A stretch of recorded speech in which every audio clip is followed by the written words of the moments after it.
यानी जनरल बाजवा कहते हैं कि अगर पीटीआई वाले मुल्क के लिए खतरनाक थे, वो ये कहते हैं इमरान खान मजीद वजीर आज़म रहते तो मुल्क ना रहता।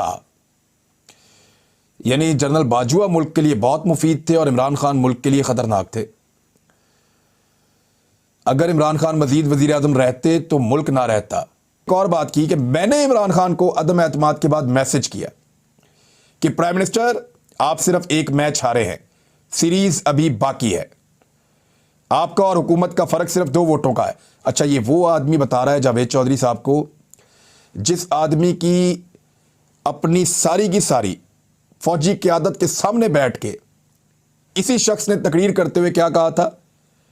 इन्होंने कहा था कि हमारा तो सियासत से ताल्लुक ही कोई नहीं है, हमने तो अपने आप को इर्रेलेवेंट किया हुआ है, हम तो कोई किरदार ही अदा नहीं कर रहे। और एक ऐसे शख्स को जो साबिक वजीर आज़म है उसको पैगामात क्या भेज रहे हैं? डायरेक्टली भेजा है, खुद क्लेम किया है कि मैंने मैसेज करके कहा कि आप सिर्फ मैच हारे हैं, सीरीज अभी बाकी है। यानी उनको सियासी मशवरे दे रहे हैं इमरान खान को। 2 वोटों का फर्क है। आप कौमी असम्बली से इस्तीफे देने की गलती ना करें।